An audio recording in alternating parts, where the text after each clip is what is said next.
conquête de la souveraineté passe avant tout par l'exploitation des ressources nationales au profit de nos populations.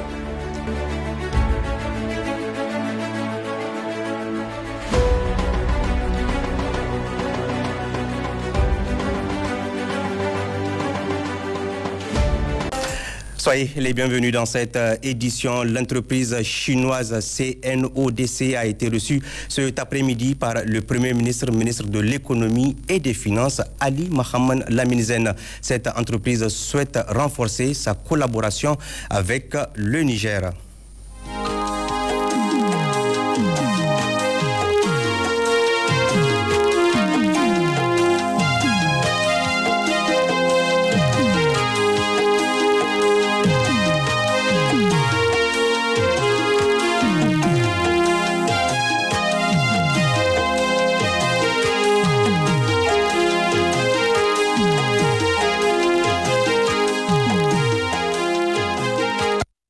Et puis le ministre des Affaires étrangères, de la coopération et des Nigériens à l'extérieur, Bakariaou Sangaré, a reçu ce matin à son cabinet l'ambassadeur de la République fédérale de l'Allemagne au Niger. Le diplomate allemand a en effet présenté au chef de la diplomatie nigérienne les copies figurées de lettres de créance pour lesquelles il est accrédité en qualité d'ambassadeur extraordinaire et plénipotentiaire de la République fédérale de l'Allemagne auprès de la République du Niger avec résidence à Niamey.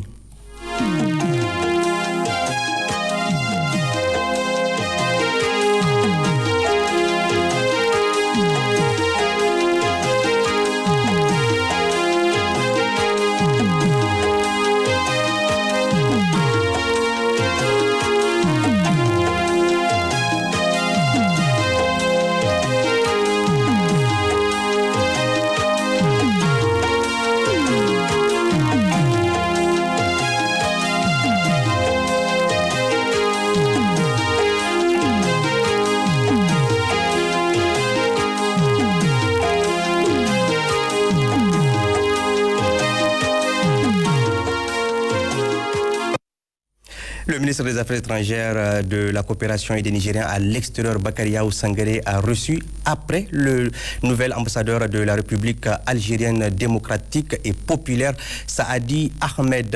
Le diplomate algérien a présenté au chef de la diplomatie nigérienne les copies figurées de lettres de créance par lesquelles il est accrédité en qualité d'ambassadeur extraordinaire et plénipotentiaire de la République algérienne démocratique et populaire auprès de la République du Niger avec résidence à Niamey.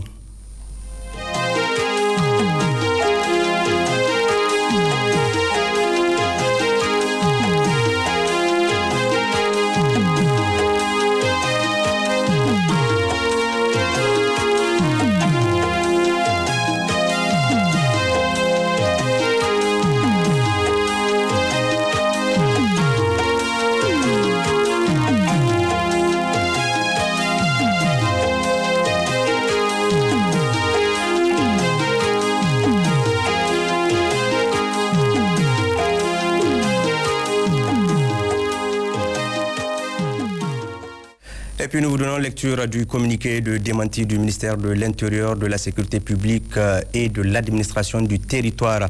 Le ministère de l'Intérieur, de la Sécurité publique et de l'administration du territoire et la Direction générale de la protection civile tiennent à informer le public qu'un faux communiqué radio daté du 17 octobre 2024 annonçant la convocation des élèves admis au concours de recrutement des sapeurs-pompiers pour le 23 octobre 2024 à des formalités n'émanant pas de ces services. Ils tiennent à souligner que leurs seuls canaux officiels de communication sont la RTN, le Sahel quotidien et l'ANP. Par ailleurs, le ministère de l'Intérieur, de la Sécurité publique et de l'administration du territoire et la Direction générale de la protection civile se réservent le droit de retracer la source et d'initier une action judiciaire conformément aux dispositions légales en vigueur.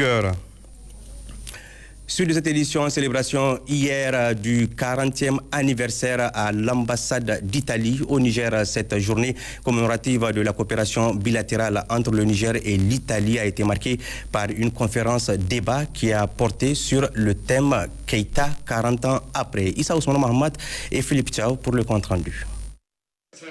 Organisée à Niamey, cette conférence présente, décrit et analyse 40 ans de coopération entre le Niger et l'Italie à travers le projet intégré Keïta, un projet au centre de la coopération entre le Niger et l'Italie qui célèbre ce 17 octobre 2024 40 ans d'amitié, 40 ans de solidarité, 40 ans d'engagement et d'action au profit des populations. Cette conférence, dont l'importance n'est pas à démontrer, s'est effectuée en présence des membres du Conseil national pour la sauvegarde de la patrie et du gouvernement. En plantant le décor, le chargé d'affaires de l'ambassade d'Italie au Niger, Roberto Orlando, a tout d'abord souhaité la bienvenue aux participants à cette conférence qui, selon lui, présente le point inclusif de cette journée commémorative du 40e anniversaire du projet Keïta. C'est un événement spécial qui a demandé beaucoup d'efforts à notre structure et qui n'aurait pas été possible sans les soutiens préalables des autorités nigériennes. Je suis fier que le projet intégré Keïta est en train d'être considéré un projet pilote, même pour d'autres réalités. C'est-à-dire que la coopération italo-nigérienne enseigne des méthodes, a disons quelque chose à dire et à enseigner même aux autres pays. Mais donc une coopération continue, claire, transparente, comme l'eau d'un fleuve tranquille, qui n'a jamais eu de discontinuité, grâce même au choix des Italiens qui ont décidé de rester ici ou bien de rentrer au Niger et de continuer le travail. Bakary Yahou Sangaré, ministre des Affaires étrangères, représentant également le Premier ministre, ministre de l'Économie et des Finances, a salué les actions entreprises par ces projets tout en réitérant la disponibilité des plus hautes autorités du Niger à accompagner cette initiative. Pour nous, l'Italie, c'est un partenaire important, un partenaire particulier. Au moment où certains pays ou certaines organisations ont choisi de suspendre ou de limiter leur coopération juste à l'humanitaire, l'Italie ne l'a pas fait. J'invite la coopération italienne et l'ensemble des partenaires du Niger à prendre connaissance du programme de résilience pour la sauvegarde de la patrie et la vision du président du Conseil national pour la sauvegarde de la patrie. La coopération bilatérale nigéro-italienne se caractérise par ailleurs par la fourniture d'équipements et la réalisation d'infrastructures, toutes choses que la mission italienne compte élargir à travers la réalisation de plusieurs projets de développement. Cette conférence a été aussi le miroir de l'excellence des relations entre le Niger et l'Italie à travers les témoignages des personnes ayant travaillé dans le programme de développement communautaire connu sous le nom Projet Keïta. Cette journée qui célèbre le 40e anniversaire de la coopération italo-nigérienne a été marquée par plusieurs activités, dont un concert animé par l'artiste nigérienne Fatih Mariko avec des chansons en langue nationale et italienne.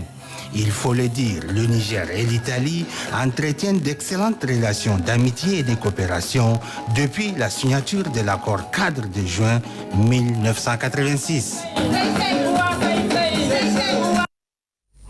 En marche des travaux du Forum national d'autonomisation des femmes et des jeunes qui se tient à Maradi, le Fonds de solidarité pour la sauvegarde de la patrie a enregistré des contributions. C'était en présence de la présidente du DIFON. Le point avec Koskouef Balkissa et Nassur Nakakali.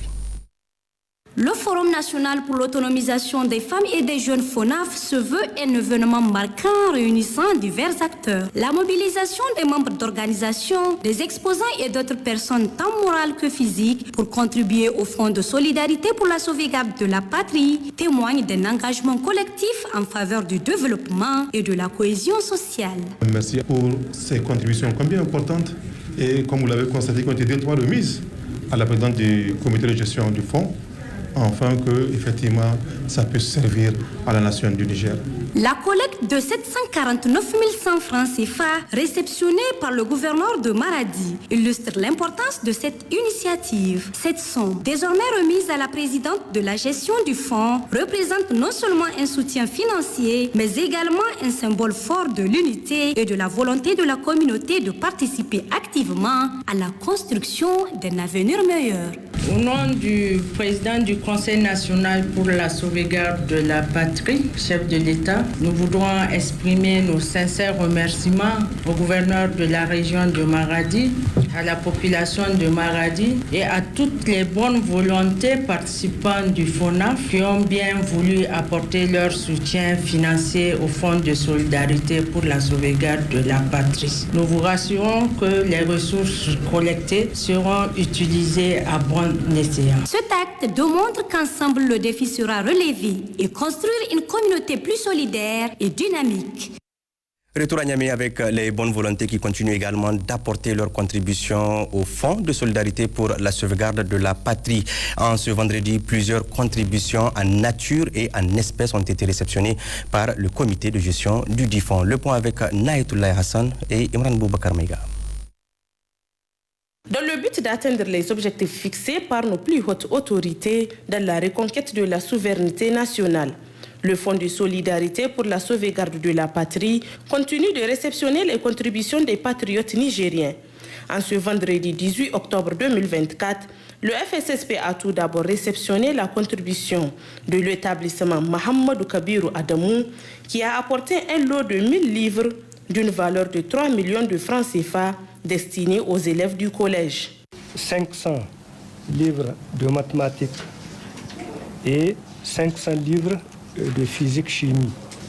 En mathématiques, il y a pour la 6e 125 livres, pour la 5e mathématiques 5e 125 livres, mathématiques 4e 125 livres et mathématiques 3e 125 livres.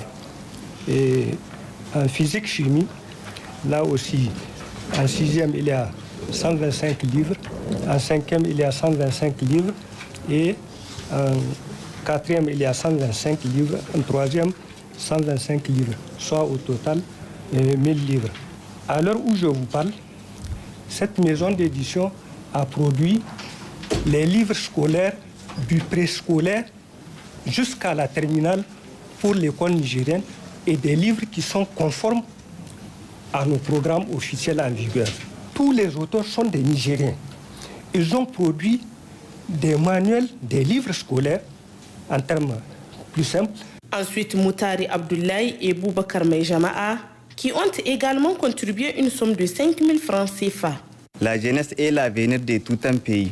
Donc on a jugé vraiment utile d'amener notre petite contribution en tant que jeune entrepreneur. Et non seulement pour la sauvegarde de notre patrie et aussi pour la stabilité de notre pays. Puis le conseil départemental de la jeunesse de Kolo, qui n'est pas d'ailleurs à son premier passage avec cette fois-ci une somme de 2000 francs CFA. Aujourd'hui, on est encore revenu afin d'apporter notre contribution au FSSP comme promis d'ailleurs. Et vraiment, on va encore lancer un appel aux jeunes de venir faire comme nous parce que les jeunes sont l'avenir du pays et on est censé construire l'avenir de ce pays-là. Issoufa Hamma et Aminou Saleh qui ont représenté leur famille. Il s'agit de Sakina Saleh, Balkis Saleh et Soumaïl Saleh avec la somme de 1000 francs CFA chacun. Hassia Seydou, Aïssa Himei, Ramotou Ide, Maimouna Abdou, Oussama Hamma, Abdoulaye Ide et Mariam Abdoulaye, tous ont contribué avec la somme de 1000 francs CFA chacun. 1500 francs CFA de Aïchatou et de Nadia Adamou. Khadija Saini, qui n'est pas à son premier passage également, a apporté une somme de 5000 francs CFA.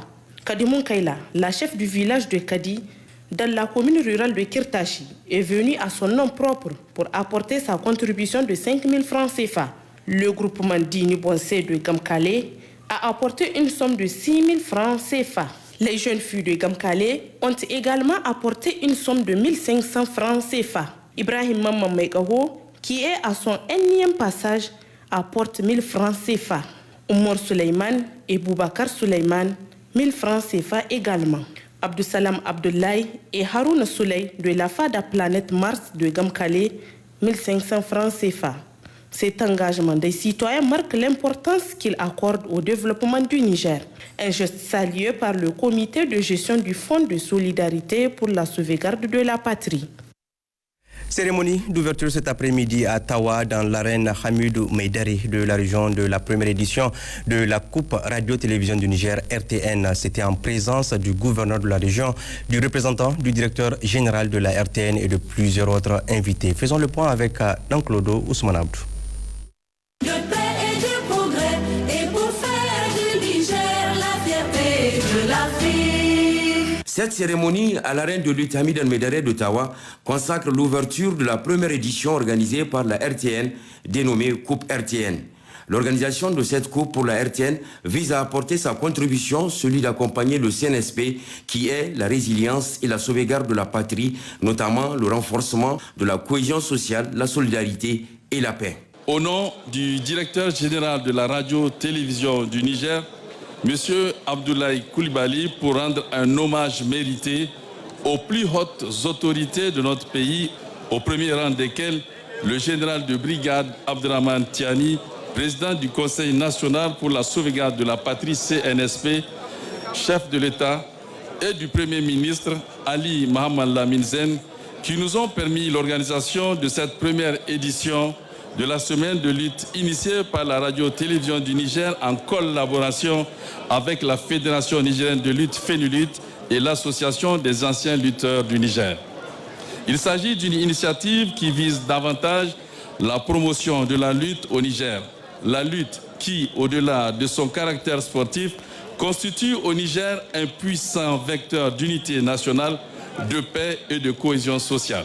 Organiser une compétition de lutte permettra sans doute à la RTN, la radio-télévision du Niger, d'enrichir son programme à travers de combats palpitants de ce sport le plus aimé par les Nigériens. Avant de déclarer l'ouverture officielle des manifestations entrant dans le cadre de la première édition de la Coupe RTN à Tawa, le gouverneur de la région, colonel-major Oumar Tawaye, s'est réjoui du choix de la région avant de mettre l'accent sur l'importance de la lutte traditionnelle dans notre pays et a tenu à saluer l'initiative entreprise par la RTN.